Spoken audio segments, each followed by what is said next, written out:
जय गुरु जी, शुक्राना गुरु जी, लाख लाख शुक्राना, अनंतम अनंतम शुक्राना, सारी संगत जी का शुक्राना। बहुत बहुत मुबारक हो आंटी, आपको आपके घर में गुरु जी ने गृह प्रवेश कराया। ऐसे ही गुरु जी सबको सबको ब्लेस करते रहें और सबके बिगड़े काज बनाते रहें, क्योंकि ये बड़े भाग वाले होते हैं जब गुरु जी घर में सत्संग होता है और गुरु जी गद्दी लगाई जाती है। और गुरु जी गद्दी की सेवा जब गुरु जी बख्शते हैं, जब सेवा ऐसे नहीं हर किसी को मिल पाती, पहले गुरुजी ना परखते हैं, पहले बहुत सारी सेवा देते हैं, बाहर भेजते हैं, सत्संग में भेज देते हैं। और आपसे कोई भी सेवा ले सकते हैं, ज़रूरी नहीं कि सत्संग की सेवा लें, हो सकता है आपसे कोई किचन की सेवा ले लें, कोई चप्पलों की सेवा ले लें। क्योंकि गुरुजी आपके पहले भाव को देखते हैं कि तुम इस लायक भी हो कि नहीं हो। ऐसे नहीं कि अगर हमने सेवा मांगी और हमें सेवा फटाफट मिल जाती है। और कुछ लोग ऐसे होते हैं जिनको सेवा जल्दी मिल भी जाती है, क्योंकि अभी पीछे मैंने एक सत्संग शेयर किया था यूट्यूब पे, पता नहीं सब तो नहीं सुन पाते मुझे लगता है, क्योंकि जब लोग जुड़ते हैं तो फिर वो धीरे धीरे सुनते हैं। तो वो सेवा और सेवादारों के लिए ही था वो सत्संग। कि कई बार ना जब हम संगत में बैठते हैं ना, तो हमें ऐसे लगता है कि सेवादार ना शायद बड़े भाग वाले हैं। सेवादार, मैं कहूँ क्या हो गया, सेवादार ना बड़े भाग वाले होते हैं कि उनको तो बड़ी सेवा मिल रही है, वो तो किचन में खड़े हैं, वो तो इधर पानी पिला रहे हैं, जल पिला रहे हैं, चप्पल की सेवा कर रहे हैं, वॉशरूम की सेवा कर रहे हैं, और हम तो बैठ के सत्संग ही सुन रहे हैं। मन में बार बार ये थॉट्स आते हैं, पहले हमारे भी आते थे जब हम सेवादार नहीं थे। फिर जब सेवा मिल, जो सेवादार होता है, देखिए यहाँ पे ना गुरुजी ने बताया कि संगत और सेवादार में क्या फ़र्क है। अब सेवा मिल गई आपको, अब एक अहम आना शुरू हो जाता है धीरे धीरे कि मन में कि मैं तो सेवादार बन गया। कि पहले तो मैं संगत में बैठता था, आज मेरा रुतबा इतना ऊंचा हो गया कि मैं सेवादार बन गया। अब कुछ सेवादार तो बहुत अच्छे होते हैं, बहुत नम्र स्वभाव के होते हैं, कुछ बड़े रूडली बात करते हैं संगत से और सब लोगों से। कि वो सेवादार अपने आप को जब समझ लेते हैं तो उनको लगता है शायद ये सेवा हम दे रहे हैं, उन्हें ये नहीं पता ये सेवा गुरुजी महाराज दे रहे हैं। हमारी क्या औकात है कि हम यहाँ आ पाते। अब यहाँ मुझे कल आना था और गुरुजी ने कहा प्लानिंग तेरी नहीं मेरी चलेगी, तू हर बारी प्लानिंग करती है और फिर तू फेल हो जाती है। कल का प्रोग्राम था, आंटी को गलती लगी कि हमने आज आना है, मैंने कहा आंटी अपनी तैयारी कर ली, चलो आज ही आ जाते हैं। तो गुरुजी ने मेरा कोई भी, और मुझे सच में ये भी नहीं पता था कि आंटी इतनी दूर रहती हैं। मैं, गुरुजी मुझे माफ़ करें क्योंकि मैं दूर जाती ही नहीं हूँ, बहुत कम जाती हूँ। जब मैंने इनसे कन्फर्म कर लिया तब मैंने इनसे लोकेशन मंगाई, और जब लोकेशन मंगाई तो 1.5 घंटा, मैंने कहा ओहो अब तो गुरुजी पकड़ के वहाँ लेके जा रहे हैं, हाँ भी कर दिया, अभी नहीं, मालिक तो खेल खेलते हैं, लीला तो यही रचते हैं। फिर यही हुआ, अभी अपने अंकल को भी नहीं आज बताया कि मैं कहाँ पे आई हूँ, नहीं तो उन्हें हमेशा बता के आती हूँ, उनको ये पता है सत्संग में गई है।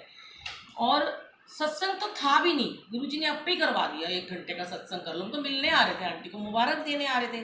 ये तो ऐਵੇਂ ही सत्संग गुरुजी ने बैठे बिठाए कहा कि जब आ रहे हो तो सेवा भी करो, सत्संग भी करो।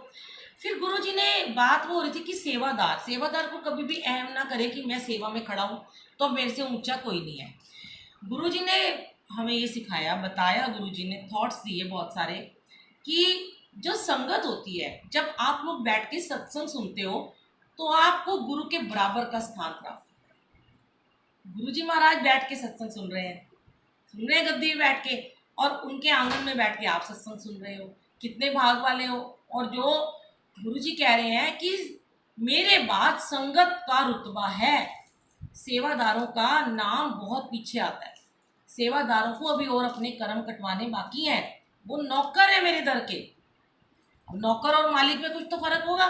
फिर गुरुजी ने बताया जैसे तुम एक रेस्टोरेंट में खाना खाने जाते हो, एक ओनर होता है और एक वेटर होता है और एक क्लाइंट होता है। ये ओनर है, ये बैठे हैं, ये क्लाइंट है, और जो हम सेवा करें वो वेटर है, क्योंकि वो जूठे बर्तन भी उठा रहे हैं, पानी भी पिला रहे हैं। कितने, जब आप किसी रेस्टोरेंट में खाना खाने के लिए जाते हो तब यही थॉट आता है ना, कई लोगों के आता है, हमारे तो चलो गुरुजी ने भाव ही खत्म कर दिए। मैंने बड़े लोगों को देखा है जो वेटर को ऐसे बुलाते हैं, ओ इधर आ, अबे इधर आ, अबे इधर आ, इधर आ, इधर ऐसे करते हैं। वेटर अपने आप को कितना हीन समझता है, आएगा, प्लेट रखेगा, आपके खाना लगाएगा, फिर आपके जूठे बर्तन उठाएगा। उसके मन में भी तो ये आता होगा, काश कभी मैं भी इस टेबल पर बैठ के खाना खाऊं और मेरे जूठे बर्तन कोई और उठाए। पर गुरुजी के सत्संग में बैठ के संगत के मन में ये भाव कभी नहीं आता। कि अब हम कितने शुक्राने हैं हमारे कि हम यहाँ बैठ के महिमा सुन रहे हैं और लोग हमारे जूठे बर्तन उठा रहे हैं सेवादार।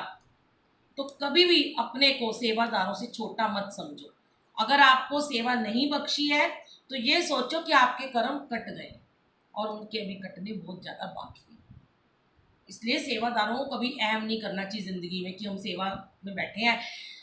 कभी कभी जैसे आज गुरुजी ने मुझे यहाँ बैठा के सत्संग सुना दिया, किचन में नहीं मुझे खड़ा करा, तो गुरुजी कई बार कहते हैं कि चल तेरा रुतबा थोड़ा ऊंचा कर देता हूँ, तू बैठ के सत्संग सुन ले। तो वो इतने सालों के बाद वो एक उन्होंने मतलब वो रुतबा छोटा सा दे दिया कि कभी कभी मैं भी बैठ के महिमा सुन सकती हूँ।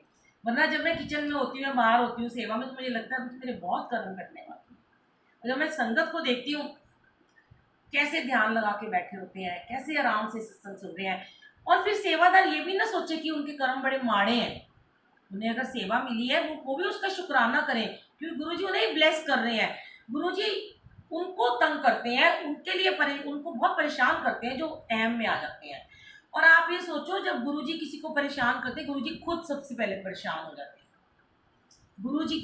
गुरुजी ने बड़े मंदिर के दरवाजे क्यों बंद कर दिए, बार बार कर रहे हैं, किए, फिर रोई पिट्टी संगत, खोल दो, माफिया दे दो, माफिया माफिया, परमात्मा अब हम कुछ गलत नहीं करेंगे। हजारों लाखों में से कुछ तो ऐसे थे जिन्होंने गलत किया था, तभी तो गुरुजी नाराज होकर कंदराओं में चले गए। फिर उसके बाद गुरुजी से माफिया मांगी, हम सब ने मांगी, हमें क्यों पीस रहे हो, हमने तो कुछ नहीं किया, खोलो बड़े मंदिर के दरवाजे। फिर खोल दिए। फिर गिनी चुनी संगत को बुलाना शुरू किया। पहले लाखों में आती थी, फिर मुट्ठी भर रह गई, फिर मुट्ठी भर की भी मुट्ठी भर रह गई। वो आते थे, ई पास नहीं मिलता था, कईयों को आ ही नहीं पाते थे। फिर लोग मैसेंजर बनने शुरू हो गए, फिर जरा से ब्लेस हुए, फिर शुरू हो जाते हैं। ये अपने हम कर्म बढ़ाते हैं। मैं इतने साल हो गए हैं, गुरुजी ने मुझे इतना अमृत वेला बख्शा हुआ है, और दिन में पता नहीं कई घंटे गुरुजी मंत्र जाप कराते हैं, शायद 24 घंटे ही मंत्र जाप चलता है। बहुत लोग मुझे भी पूछते हैं यूट्यूब से कि हमारे लिए कोई मैसेज है, हमारे लिए कुछ अरदास कर दो, हमारे लिए गुरुजी ने कुछ कहा। ऐसी एक अभी बच्ची है, थोड़े दिन से मुझे पूछ रही है कि आपको गुरुजी मेरे लिए कुछ कह रहे हैं। मैं क्या भाई, गुरुजी मेरे लिए कुछ नहीं कहते, तेरे लिए क्या कहेंगे। मैं तो अपने लिए नहीं पूछती हूँ, मुझे ये नहीं पता मैं शाम को क्या खाऊंगी, जिंदा भी रहूंगी कि नहीं रहूंगी, ये सांस है, बात करते करते ये बंद हो जानी है, पता ही नहीं आनी है कि जानी है। तो मैं तुम्हारा भविष्य कैसे पूछ सकती हूँ। मैं अपने कर्म बढ़ाऊंगी। अगर मैं पूछ के, और पूछूंगी भी क्या, मुझे तो कभी गुरुजी बताएंगे ही नहीं, क्योंकि वो मुझे अपनी बेटियों के लिए, अपने बेटे के लिए नहीं कभी बताते। मैं कभी उनसे उनके लिए नहीं पूछती बताओ क्या होने वाला है। कहते ज्यो ज्यो राखे त्यों त्यों रहिए, तेरा भाना मीठा लागे। आज भी तेरा शुक्राना, कल भी तेरा शुक्राना, आने वाले कल भी तेरा शुक्राना। जो दिया सो मीठा लागे। हमें नहीं पता हमें कल क्या होने वाला है, हमें बिल्कुल कुछ नहीं पता हम कल क्या करने वाले हैं। इसलिए कभी भी अपनी मत चलाइए, गुरु की रजा में हमेशा राजी रहिए। अपनी जब हम चलाते हैं तो हमारे कर्म बहुत ज्यादा बढ़ जाते हैं। अगर कोई मैसेज गुरुजी देते भी हैं, मैं ये ऐसा मानती हूँ, कभी मुझे सपना आ जाता है, कोई विजन आता है, वो हो सकता है वो मैसेज मेरे लिए हो, और हो सकता है वो किसी के लिए हो, पर मैं समय देख के उसे बताऊंगी। मैं उस समय उसे कभी नहीं बताऊंगी। वो मुझे अगर ठीक लगेगा उसको बताना, कि तब मैं उसे बताऊंगी। लेकिन मैंने देखा है लोग बहुत आजकल करते हैं, मुझे गुरुजी ने कहा तेरा काम नहीं चलेगा, तू ये कर, तू चोला चढ़ा, तू सत्संग करवा। बहुत लोग बोलते हैं सत्संग करवा लो घर में, तो तुम्हारा ठीक है, तुम्हारे मन में थॉट आ रहा है तुम सत्संग करा लो, लेकिन उसको ये तो मत बोलो ना कि तुम्हारा काम तभी बनेगा जब तुम सत्संग कराओगे। ऐसे बहुत सारे अभी हुए हैं पीछे, दिवाली वगैरह, मेरे को मैसेज आए लड़कियों के कि कोई अंकल थे, उन्होंने बोला कि तुम मेरी बहू को, पता नहीं क्या माता आती है, पता नहीं गुरुजी आते हैं मेरी बहू के अंदर, गुरुजी विराजमान हो जाते हैं, और वो कह रहे हैं जी तुम सत्संग कराओ, तुम्हारा ये काम हो जाएगा, और 100 लोगों को बुलाओ। और वो लड़की कहती है आंटी मैं 10 लोगों को भी खाना खिलाने की मेरी औकात नहीं है। जिसके जो घर में मेड है किसी के 6-7 हज़ार महीना कमा रही है, 200 रुपये का उसका रोज का बेचारी का गुजारा हो रहा है, तुम उससे 100 बंदों का खाना बनवा रहे हो, कितनी गलत बात है। तुम्हें ऐसा कौन सा गुरुजी ने मैसेज दिया। जब मुझे कोई कहता है, मैं कहती हूँ प्लीज़ मुझे मत बोलो, क्योंकि मुझे गुरुजी हमेशा एक ही बात कहते हैं, नो मीडिएटर। जब मैंने तुझे ये कह दिया कोई मीडिएटर नहीं है, तो मैं तेरे बारे में कैसे कह दूँ। एक बार मैं कत्तर मार्केट सामान लेने गई मंगोलपुरी, जाती रहती हूँ, वहाँ कुछ अच्छा सामान मिल जाता है, कट पीस वगैरह होते हैं। तो पीछे महासमाधि दिवस था, मैंने डाला कि सब दुकानें बंद थी, मुझे एक दुकान से चोला मिला। हमारे यहाँ कोई आंटी आती है, उन्होंने मुझे बोल दिया। मैं बीमार हो गई, मेरे को थोड़ा टाइफाइड था और बीमार हुई, मेरी बीमारी थी, मेरे हस्बैंड को कोरोना हुआ था, मेरे को टाइफाइड हुआ, वो मेरा कष्ट था काटा। अब मैं इतने सालों से उस मार्केट में जा रही हूँ और वो मुझे कहती हैं आपको पता है वहाँ पे ना रूहें होती हैं। भैया मुझे गुरुजी ने कहा है बुलबुल आंटी को मना कर दो, वहाँ तो आत्माएं होती हैं दुकानों में। होए मैंने कहा ना मैं डरने वाली और ना आप मुझे ये बातें बोलो, क्योंकि मेरे सामने साक्षात गुरुजी ने अगर मुझे आत्मा से मुक्ति देनी है तो मेरे घर में गुरुजी ने मुझे आत्मा दिखाई थी, मेरे सामने ये बैठे हैं, पूछो हमारे अमृत वेला में मंत्र जाप चल रहा था, आंखें बंद थी और गुरुजी ने दिखाया कि ऊपर से एक कोने से आई और उसने एकदम से ऐसे करी मुझे छोड़ दो मुझे छोड़ दो मुझे छोड़ दो। और उस दिन मैंने सत्संग भी डाला था, गुरुजी कई बारी सामूहिक जब मंत्र जाप होते हैं, कलेक्टिव जाप जब बहुत सारे लोग मिलकर लाइव में करते हैं तो गुरुजी कुछ आत्माओं की मुक्ति करते हैं, लेकिन मुझे नहीं पता था वो कौन है।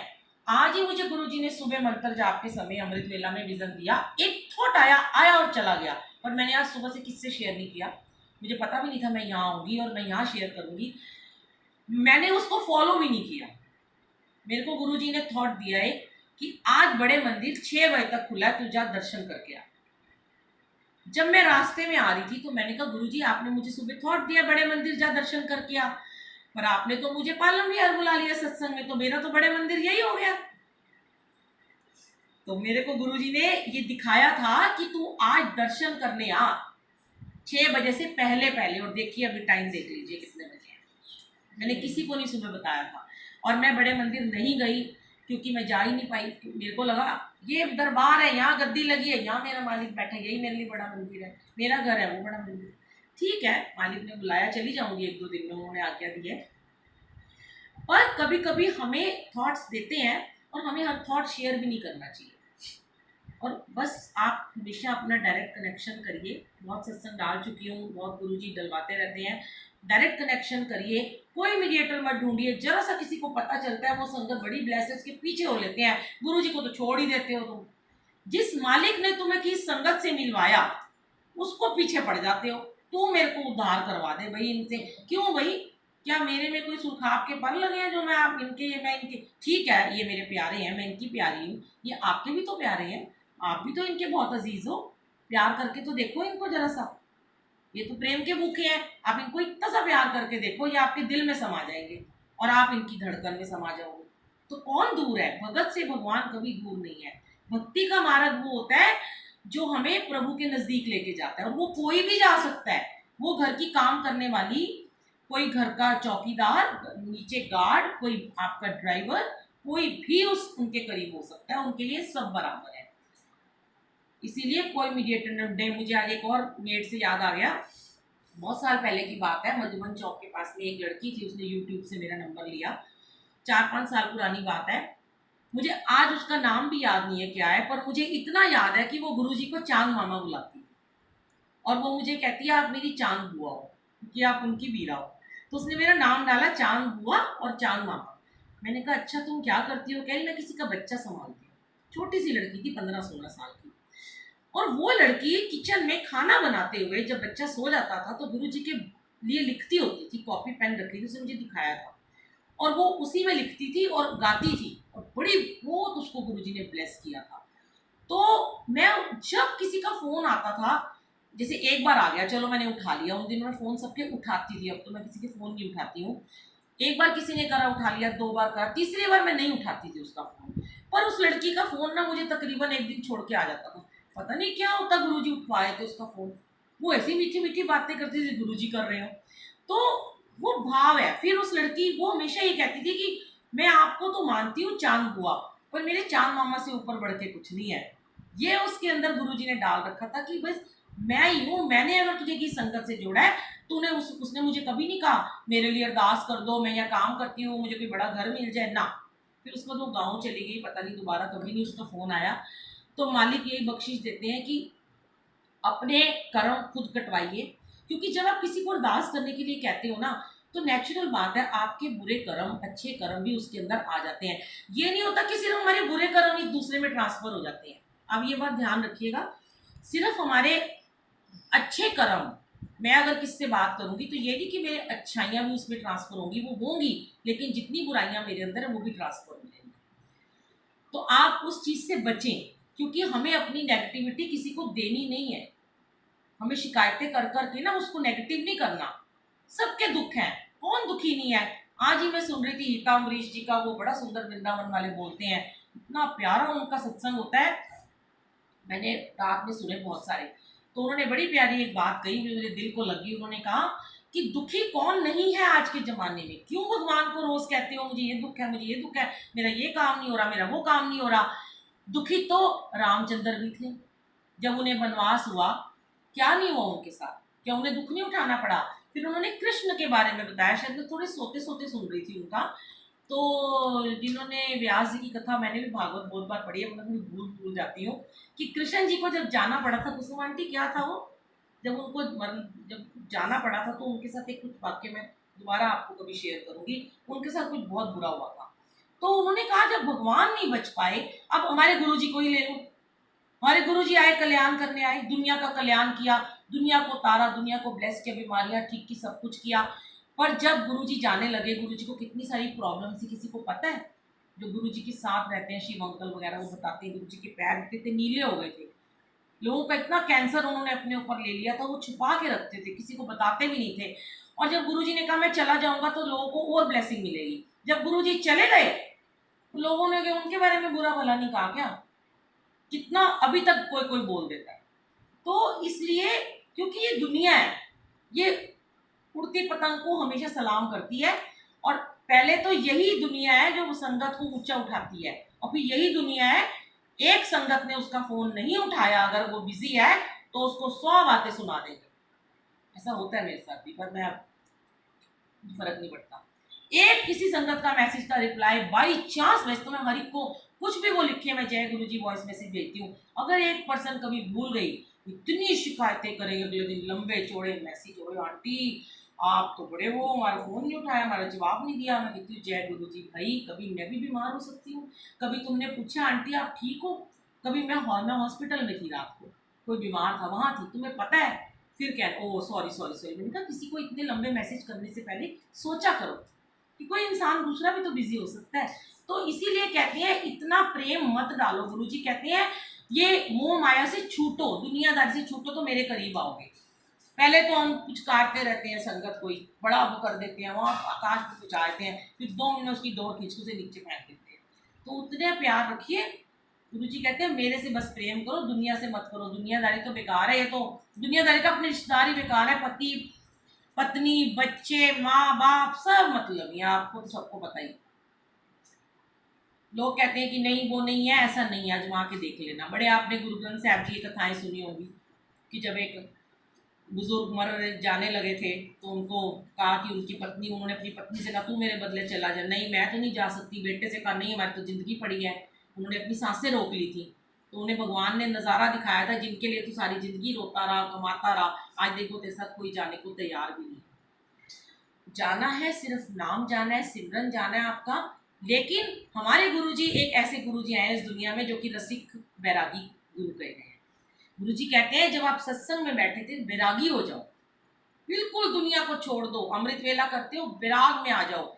इस 1 घंटे के बाद फिर खाओ पियो नाचो गाओ ऐश करो मौज करो, अपने घर जाओ, रसिक हो जाओ, हर चीज में रस को ढूंढो। जैसे अगर आप सत्संग में बैठे हो तो उसमें आनंद को ढूंढिए। आनंद कैसे आएगा? लिव लगा लीजिए, आंखें बंद कर लीजिए, परमात्मा के साथ परमात्मा को देखते रहिए। क्या सुंदर रूप, क्या गुरु जी का सिंहासन है, क्या जुत्ती पहनी है, क्या चोला है, क्या उनके कुर्ते में वो लगा, कैसी देखती रहती हूँ। फिर ढूंढ ढूंढ के ऐसे वाले बॉर्डर लेके आती हूँ कि ऐसा बॉर्डर लेना है मुझे। फिर गुरु जी के लिए ऐसा बॉर्डर ढूंढा, मेरे घर में है वो चोला सेम इस कलर का और ऐसे ही बॉर्डर का, सेम टू सेम बॉर्डर है। फिर देखती हूँ कौन सा उन्होंने बटन लगाया हुआ है, मतलब वो चीजें में आपका टाइम पता ही नहीं चलेगा, अब इधर उधर ध्यान ही नहीं जाएगा। फोन को बंद कर दो, माता रानी बैठी है, वाह मैं तो देख रही थी क्या सुंदर चमक रही है माता, मुझे शिव जी का नेकलेस दिखाई दे रहा था, बांसुरी दिखाई दे रही थी, इनमें खो जाइए, इधर उधर मत देखते रहिए। ये देख लेंगे सेवादार, अपने आप कर लेंगे जो करना है। यहाँ जब लीव लग गई ना तो आपका तब आपका डायरेक्ट कनेक्शन हो जाएगा। जब लोग कहते हैं ना हमसे गुरुजी बात नहीं करते हैं, वही टेलीपैथी नहीं होती। टेलीपैथी कैसे होगी, कभी तो होगी। ये एक दिन लिप तो लगा के देख लो, लिप लगनी है तो 5 मिनट में लग जानी है, 1 मिनट में भी लग जानी है। और नहीं तो जन्मों जन्मों सत्संग में आते रहो, आओ लंगर प्रसाद खाओ, जाओ अपने घर में, तब भी नहीं लगेगी। इसलिए शुक्राना करते हैं गुरुजी का, लख लख शुक्राना। शिकायतें नहीं करनी है, सिर्फ शुक्राना कीजिए, क्योंकि शिकायतें तो जिंदगी भर नहीं खत्म होंगी। आज एक शिकायत करोगे वो पूरी कर देंगे, कल दूसरी करोगे वो कर देंगे, परसों तीसरा दुख आ जाएगा, फिर चौथा आ जाएगा। जब तक ये जीवन है शिकायतें रहेंगी। इसलिए शिकायतें छोड़ के सिर्फ शुक्राने करते रहिए। अनंतम अनंतम शुक्राना। डिवाइन सोल ऑफ गुरुजी में करना कुसुम आंटी ने सत्संग था, मेरा कल आना है उसमें लाइव। आंटी ने मेरी तरफ कैमरा घुमा दिया। जय गुरुजी सुनील अंकल। ये देखिए गुरुजी की महिमा। मेरे को सुनील अंकल ने कहा कि कल आप इस ग्रुप में मेरे सत्संग कर देना, और गणेश विसर्जन भी है गणपति जी का। तो मुझे क्या पता था कि यहाँ के इन्होंने आज लाइव चला देना है। ये मालिक की मर्जी होती है। तू कहाँ भागेगी मुझे छोड़ के, बोल, मैं तुझे 2 दिन उस ग्रुप में बिठा दूंगा। थैंक यू गुरुजी, शुक्राना, अनंतम अनंतम शुक्राना। अब आपको लंगर प्रसाद मिलेगा, सब खाइएगा। और